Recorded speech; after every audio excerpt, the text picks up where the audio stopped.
Welcome to the Disrupting Obesity podcast. I'm Charlotte Skanes, and I'll be sharing ways to regain control over your body and lose an extreme amount of weight naturally. Being fat is about so much more than just the food. It's about your relationship with food. That means that dealing with your weight is about more than just the food, too. You have to change that relationship. You have to start disrupting obesity.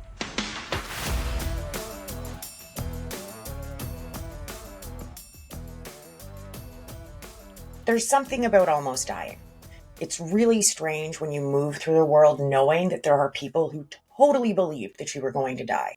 And I don't even mean it in a bad way. I mean it in a completely neutral way, but it's still really strange. This 100th episode thing has got me thinking about all kinds of stuff. And to be totally honest, I've started really hesitating before I do episodes like this one. They're the episodes I seem to get the most messages about. And like everything else, it's good and bad. But with this sort of subject, every good message that I get outweighs the bad messages by so much that there really isn't even a comparison.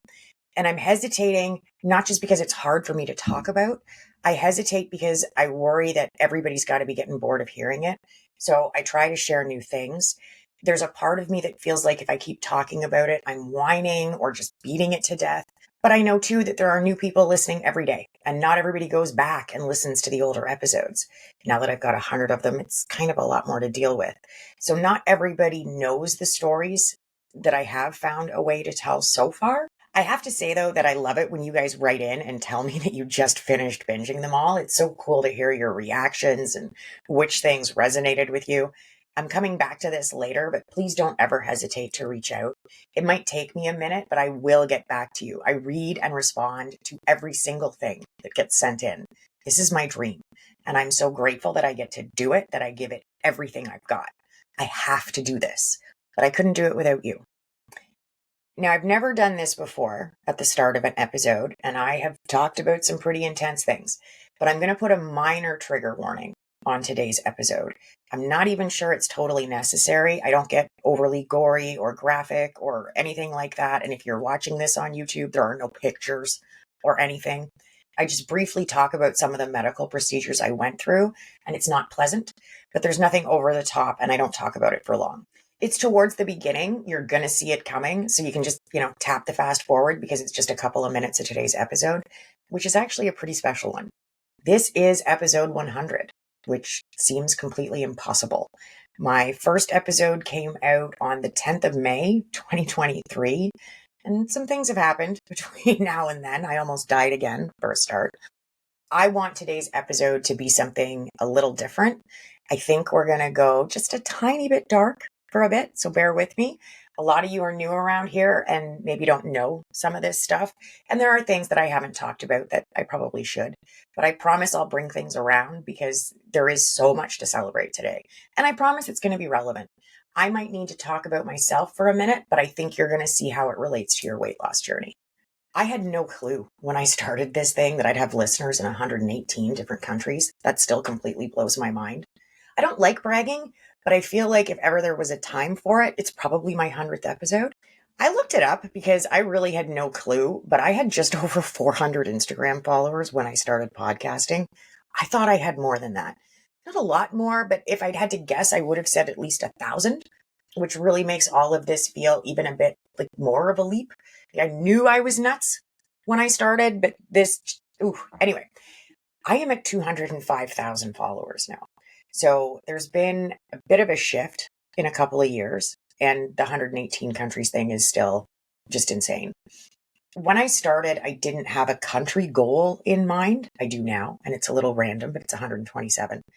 I thought the podcast would hit Canada, the States, maybe the UK or Australia. I never, ever thought that I would reach the places I have, let alone make it onto the charts in so many countries. I wasn't worried about countries or even how many people listened. I knew it was going to be a slow grind. I was completely fixated on just getting to episode 21. That was it. I kept reading things about podcasting, and over I read that something like 44% don't make it past the third episode, but it's like 90% of people give up before they hit episode 21. Funny little tidbit about my episode 21. So I record my episodes 2 weeks in advance so that there's time to edit them and do all of the stuff that has to be done for you to all be listening right now. The morning that episode 21 came out, and it's like this one, it is ultra personal, more than just slightly heavy. It was not an easy episode for me to make. It was the first time that I really opened up about what I've been through. And the morning it went live all around the world, I was lying in a hospital bed again after having life-saving surgery the night before.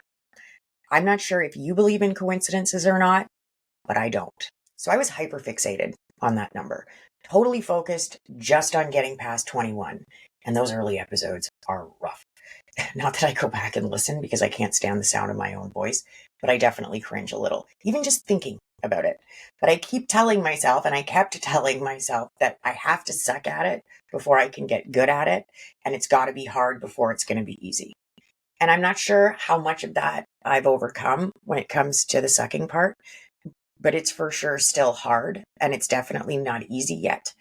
But I've kept those episodes up, and it's funny because you guys are so awesome that a lot of you start listening on episode, whatever happens to be that week's episode, and then you go right back to the beginning and dive in, which definitely makes me cringe because I'm like, oh my God, they're going to stop listening. I want to put disclaimers on those early episodes, just promising that it gets better. But I had no clue what I was doing. None. I'm not sure I have very much of a clue right now. Maybe this is the episode where everybody finds out I'm nuts. I don't have a master plan. I just have a compulsion, unwavering faith, and a belief that I can do this, which is kind of nuts. So I almost died. It was a thing. It's still a thing. Not just in the physical sense that my body will never be the same, but in the sense that it's still driving me. Not the almost dying part. I mean, sure, the PTSD is very real, and I deal with that in one form or another every day. But I'm talking about the gratitude, and I'm fully aware of how corny it sounds. I roll my eyes at myself, and I don't know how to talk about it, especially not without sounding like a cheese ball. And I let that stop me from talking about it, and I think I probably should talk about it, but I don't always know how. And I just did a whole episode on gratitude, but it's still hard to talk about. And you've probably noticed that talking is kind of my jam. When I was lying there between bouts of almost dying, that time I was in the hospital for 5 months, just hanging on at the very edge of death, there's this weird medical gray area where they're just not sure if you're going to make it or not. I had no clue what I was going to do or how I was going to do it, but I knew I had to do something to help. I had to do something to make my second chance worth it. And I've been trying for a few years now, but I have not figured out how to say that without sounding like a conceited asshole, because I really do have no business being here. And that's not survivor guilt talking. Purpose stops that from being an issue for me. And that's even more conceited, but I'm completely good with it. I don't have survivor's guilt because I believe I'm here for a purpose, and it's my job now to do it. But it got bad, flamingos.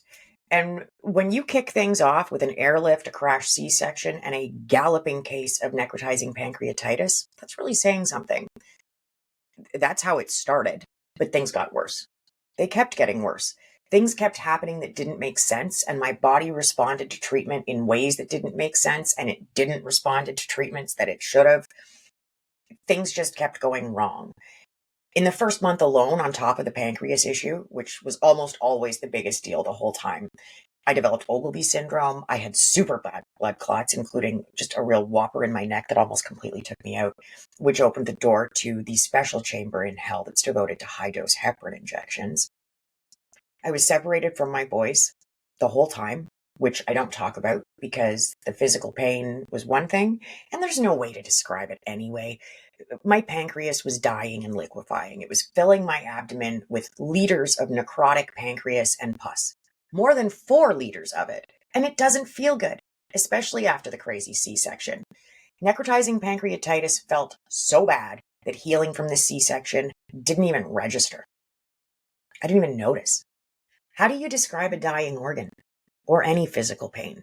How do you describe the terror of being so big that you just barely fit into the CAT scan and you heard the hospital staff talking about it and you and your body? But once you get in there and you're strapped down, you start to vomit, but you're too weak from the atrophy to move and you can't call for help when you're flat on your back and you're puking. That was a whole new level of fear unlocked. And that got worse too. You know how they give you the meds that make you forget everything so you're awake while they do whatever they need to do, but the medicine makes you forget what happened? Yeah, so that didn't work for me. And I remember what they had to do to save my life more than once. And there's a funny thing about remembering too. I was in the hospital for 5 months. There's about 7 weeks that my brain has just blacked out. I remember the beginning, like the first 3 weeks I was there. Not all of it, but most of it. And then it just goes dark. It's gone. And I was awake. I was interacting with people. I wasn't in a coma. I mean, I was deathly ill and I could barely move, but I was conscious. It's gone. My brain just says no. I remember none of it. And it was instantly gone. I haven't lost it over time. Right after the blacked out weeks ended, I knew I couldn't remember them. And nobody was willing to fill in the gaps for me. Just because I was once again aware of the passage of time, that didn't mean I was ready to start processing things. I was still extremely sick. So telling me how much sicker I'd just been probably wasn't going to help anything. And between nobody being willing to tell me and my brain locking it down, I know that what's been blacked out has to be super bad because of how horrendous the stuff is that I do remember. When the necrotizing pancreatitis thing happens, they can't just leave the dead bits floating around in there. They have to go in and get them. I'm alive because a pioneering doctor in Toronto was able to pull out the biggest piece of mine without breaking it up and making things even worse. He brought it out in one piece, and he didn't have to split me open to do it. He pulled it out through my mouth. And because there was a screen inches from my face, and because the meds didn't work, I remember it. I watched it happen until someone saw the look in my eyes and covered them. But I saw it being pulled up my throat, and everyone started cheering. That was so surreal. Now I'm going to record this, but I don't know if it's going to make it to the final cut. But yeah, I was in a teaching hospital and it was standing room only to watch that day because I don't think that happened all the time. And it was a pioneering technique. I was sent to a different hospital to have it done, but that doctor would come and see me at my main hospital too.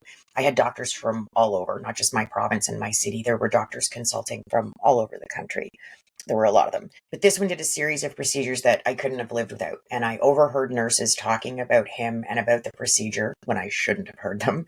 And they said that the other doctor in the city who specialized in this type of procedure and getting rid of the dead stuff, he did it the old way and it would have killed me for sure. So it was a very big deal when this happened and the room was totally full and people clapped and cheered when he pulled the biggest piece out intact. And to paint you a picture, not of that, but I can. It looked like a gray eel coming out of a pink cave. But just of the scene from my perspective, I was strapped down completely, lying on my left side. There was an anesthesiologist sitting level with my head, and she watched me the whole time. We made a lot of eye contact, and she could read my eyes. I don't know how to explain it, but I am sure that's what she was doing. That's what it felt like. But she was adjusting my meds throughout this whole thing. So I'm laying on my side and I can't move anything, just my eyes. And I've got a massive tube down my throat. So I've told the story about the cheering in real life before, and people can have very different reactions to it. It's not a positive or a negative thing to me. It's just so surreal, but it's all about perspective. And I really do think it was a totally fair reaction. If I had understood what was going on and I, hadn't had the paralytics and the big tube thing going on, I probably would have cheered too. It's fair. It's kind of awesome. I didn't understand that my life had just been saved, but probably not everybody gets clapping and cheering when that happens. Maybe they do. I don't know. But my doctor had done something so incredible. And in a lot of ways, that moment wasn't about me. It had nothing to do with me. I was just there. And remember, I wasn't supposed to be. They all thought that I wasn't going to remember. So I feel like I was intruding on their big moment, not mine. I don't want to be graphic or gory. I could tell stories from those 5 months for hours. But aside from trauma dumping, I'm not sure how helpful it is for anybody else. I don't think cautionary tales work. Nobody ever believes it's going to happen to them. I don't have to tell you the health risks that walk hand in hand with obesity, but you should know that I didn't see it coming. Yes, I was 100 pounds overweight, but otherwise I was healthy. I had a family doctor I saw regularly. I had midwives. I wasn't on any medications. I wasn't pre-diabetic and I didn't have gestational diabetes. No one saw it coming. Every single person in my life was blindsided by this disease when it hit.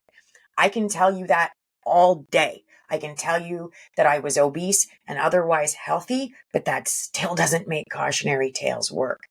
And I'm not sure telling you how much harder being obese made everything when I was sick is helpful either. But I mean it when I say that every single thing about my illness was made harder or worse by my weight. Everything. From big things like the procedures that saved my life to little things like having the sheets on my bed changed. And when you're burning a crazy high fever, you need your sheets changed a lot. Like we're talking a couple times, sometimes more a day. It took a team of people. And I don't like causing a fuss. I don't like putting people out. And there's the whole, my mostly naked body flopping around thing. 2 comments. When you're that sick, you can't do anything about it. And you hit a point where the humiliations are piled so deep that you stop being able to process them and it stops mattering on a certain level. I had to be loaded into a mechanical sling, just like the ones that they use at SeaWorld. And I got over it in a hurry because it was let them load me up like an orca or lie there and die. My obesity didn't make me sick. I didn't get necrotizing pancreatitis because I was fat. I also didn't get it because I drink, but I know that it's typically an alcoholic's disease. I was 32 weeks pregnant and I'd been pregnant or nursing for the entire 47 months. So basically 4 years before I got sick. And I wasn't a drinker before that. I was 37. I was fat, but healthy. And I still came down with a catastrophic illness. Then I got a whack of really strange complications. The physical journey was intense. At first, it was pain, just pain, and hallucinations from the PICS, post-intensive care syndrome. Something like half of everybody who survives a life-threatening illness gets it, and it's a treat. The months went by, and the pain got more manageable as I got better, but learning to sit and walk and roll from side to side isn't fun. And I know that I've said this before, but I really feel like made-for-TV movies underplay how hard it is to learn to sit. Standing and walking are hell. Don't get me wrong. I just feel like sitting is overlooked because it's a huge thing. And when you've got an extra 100 or 50 or 75 pounds on your frame, it's an even bigger thing. There's that much more of you for what little muscle you have left to move. Using the rails on the bed to haul myself over would have been way less painful in a body that weighed even 30 pounds less. Picking up a 10-pound bag of potatoes and picking up a 50-pound bag of potatoes are very different experiences. Now imagine that you haven't been able to do so much as lift your arms to brush your hair for close to 3 months and you have to lift those bags. But the bags are your body and it doesn't want to do what you're asking it to do. Physically, it was a lot, and most of it was very painful. But the emotional pain of being separated from my boys, missing my last baby's first 5 months, knowing that my 14-month-old was forgetting who I was, that my big boy, who had just turned 3, had never been away from me, and all of a sudden I was just gone. That was a pain I can't ever describe. Here's the closest I've ever gotten, I think. It's like there was a box holding all of that inside my brain. And anytime I thought about my boys or the life I was missing at home, that box would fly open and the sound of my own screams would fill my head and drown out everything. Everything. And then I would have to fight to get the box closed and stop the screams, or I never would have made it out. I wouldn't have been able to go home. The strength it took to deal with that pain would have used up the strength I needed to do things like stand for 2 consecutive minutes on legs that hadn't taken so much as a single step in months, with drains in both sides of my abdomen, a chest tube, PICC lines in both arms, and a catheter. In some ways, it's like because I got a second chance at life, I also never get to leave that hospital bed. I have to face it and carry it. I'm glad I can still see that moment that I promised I'd try to make a difference. I don't talk about my faith because that's not what I'm here to do. And it isn't that I brokered a deal and, promised my God that if I lived, I would do X, Y, Z. It wasn't like that. It was already done. You have to understand that I didn't understand what had happened or what was happening. I knew it had been close, but I'd never been able to think about much of anything other than the pain.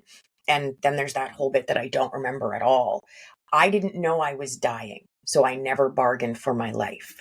I was too sick to know how sick I was. I did hit the point that I was so grateful to be alive that I wanted to do something. And that's exactly how I framed it to myself. I have to do something to make it worth it. I have to give back. I have to help. It was a gray September day in Toronto, and I was looking at the gray clouds reflected on the skyscrapers outside my 14th floor window. But I'm not sad about the way that I still carry that time. I'm thankful because I really do believe it got me here. And I am so proud of the difference that I'm making. I used to think it didn't matter when I'd send a message to someone who I followed or whose podcast I listened to or whose channel I watched. I thought that if someone poured their heart out in a message or an email, I thought the person on the other end wouldn't care. You know, they probably get so many messages, it'll just get lost, or they won't have time, or they won't care. And then I started getting those messages. And it makes my fucking day every single time. When I have had moments over the last 100 episodes, and believe me, there have been moments where I seriously question what I'm doing and if I can keep going. And those messages keep me going. For a long time, it felt like I was just screaming into the void. But when you guys reach back out, it reminds me of why I do this. But it's a lonely thing to do. And then there's Gladys. But whatever. It probably wouldn't be 100th episode celebration if I didn't at least mention her. Aside from the just outright mean stuff, I'm grateful for Gladys. She attacks and it gives me a chance to talk about it. But the mean stuff is tough. It's one thing, to come after me for my opinion on something or because you disagree with whatever I'm talking about, even if it's science. But it's the personal stuff that's strange and harder to deal with in some ways. Like the number of times I get told to smile isn't going down. It happens all the time. I use compression garments and I don't really show my body. And I still get messages about how disgusting it looks and that I need to cover myself up more. And and so much more and so much worse. But those people aren't Gladys's really. They're just straight up trolls. Gladys is more nuanced than that most of the time. She's probably upset about seed oils or sweeteners or how big I think a portion is. Fun stuff. So thank you, Gladys. I won't tell you to never stop being yourself because I know that's the plan already. I think maybe all of this would be easier if I did things in a more mainstream way, or if I even understood what that meant.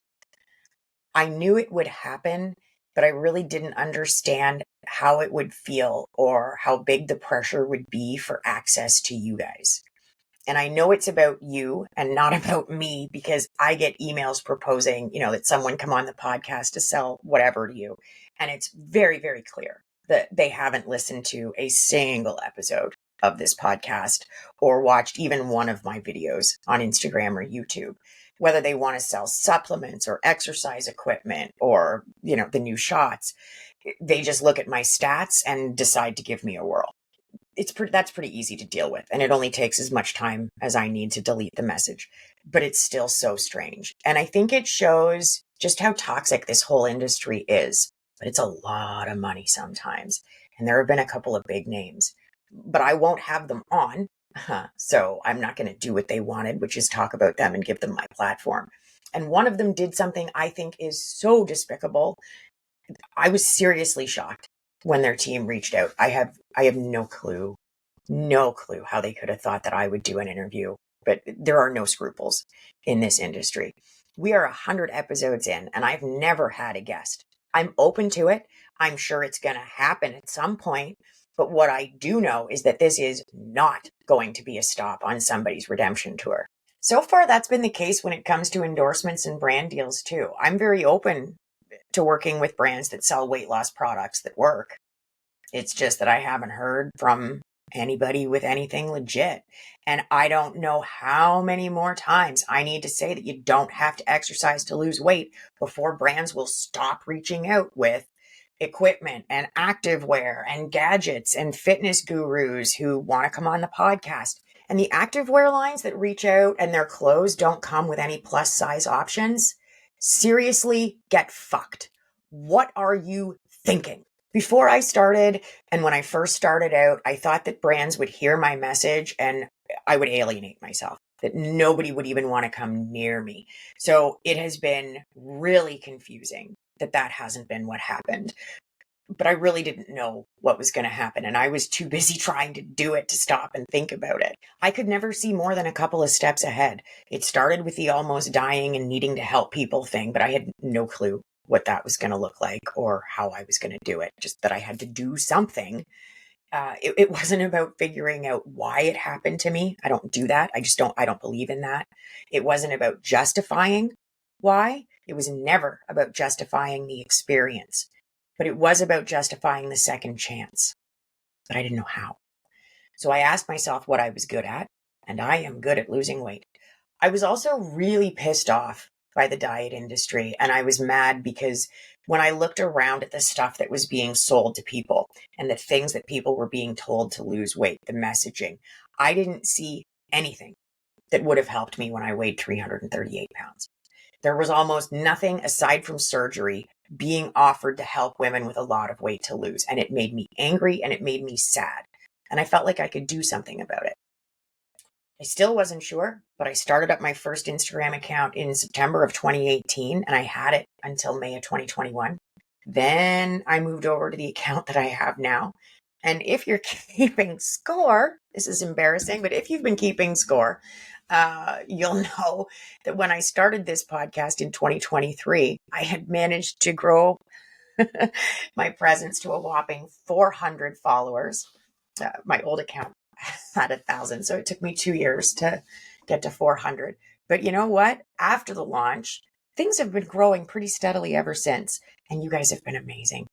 There have been so many times where it's been hard to keep going. I got sick in 2022, like I was saying, and I got my kidney disease diagnosis, and things have been more complicated with my health since then, but it's all very manageable. And I just don't want to give up. I want to keep growing. And it's not easy. It's hard mentally and emotionally. I deal with a lot of mom guilt because I pour a lot of time, more than a full-time job of time, into building all of this. It's hard financially. I just won't compromise with, the ads and the brand deals and stuff, which would take a lot of the pressure off. But apparently I'm an idiot because I just won't do it. And I won't turn on the ads on this podcast either because I'm afraid that if I tell them that they can play ads for you guys so that I can get the money when people listens, I'm going to be talking about how you don't have to exercise to lose weight. And then all of a sudden you guys are going to be hearing commercials for your local gyms. And it would make me feel like I'd sold out or something. I couldn't do it. Anyway, but I want to keep going. I want to keep growing. But yeah, I won't compromise. But you keep writing in. You're losing the weight. You have hope for the first time. You're seeing things differently than you did before. You feel better about yourself. So I keep going because I know the rest will come. When I was building my program, it wasn't until very late in the process that I knew I needed to start this podcast. And it wasn't until after the program was done and we were well on our way over here that I realized I needed a membership, which is kind of funny because right from the beginning, once I realized that I was going to help by trying to help people lose weight, my mission statement was two-pronged. It was two things. I wanted to change the conversation about weight loss, especially about significant weight loss, and I want to create a space for women to come together and do it. By the time I was ready to do it, the technology was there, so I can do it without having to rely on another platform. I really didn't want to run a Facebook group, and deal with trolls and people trying to see stuff, and the fact that it can be taken away in a heartbeat and the whole community is gone. It just didn't feel safe. So I had to do my own thing. But what's next, right? Well, there's lots coming up next. There's a second cookbook coming out, which is just more of my low-calorie recipes and hacks. I've made Disruptor, my weight loss workbook, available as a digital download so you can print it off for yourself now. It's still available in its printed form on Amazon, but for those of you who don't have access to Amazon, you've got access to the workbook now anyway. I've got a few more surprises planned for this year. I'm excited about the next few episodes. I'm feeling really energized by the work that we're doing in Flamingo Forum. The hardest part about podcasting for me is the screaming into the void part. And the forum gives me the connection that I can't have here because I'm having conversations over there and I'm getting to be helpful in the moment, which is why I was so passionate about one-on-one coaching. But the wait list was so long that I felt like I was letting people down all the time. So I took my full-time coaching program, the whole thing, and I moved it online and I recorded it. 53 weeks of lessons, and I reformatted over 800 pages of workbooks, and I figured out how to get it all online. But then the connection was gone again because I wasn't doing the one-on-one thing. And that's why the Flamingo Forum has me so excited, because it's real connection again. And that's just bleeding over for me into everything. I promised myself I was going to get through this episode without bawling my eyes out. And we've had a couple moments, but I've done really well so far. And I've just got a little bit to go. So I'm really hoping I can get through this next bit. Thank you, Flamingos. Thanks for bearing with me through those early episodes and sticking around. Thank you for listening and for subscribing. Thank you for interacting with my content on social media. Please don't think it doesn't make a difference, because it really does, especially now. Every like or share or comment, it helps. Every video you watch on my YouTube channel helps. When it comes to YouTube, literally every single second helps. I want to keep growing. I want to be able to keep doing this, and I do need your help to do that. I'm appreciative, so appreciative to all of you who have bought one of my books or the program or have joined Flamingo Forum. But you don't have to buy something or spend money to support me at all. All you have to do is interact with my social media content or watch some of my videos on my YouTube channel. You can find my recipes and all my podcast episodes. Every single one that you watch brings me one step closer to meeting YouTube's monetization requirement, which is something that I need to do. But thank you. Thank you especially for the messages and for sending me your updates and the questions. Thank you all so much for the questions. They're just amazing. We can change the conversation about weight loss. We are changing the conversation about weight loss. And we can get people to realize that it's not about the food. It's about your relationship with food. From the bottom of my heart, Flamingos, thank you so much. I really couldn't do any of this without you. And I'm so grateful for all the support and all the encouragement that you've given me over the last couple of years. I'm really excited to see where we're going to take this.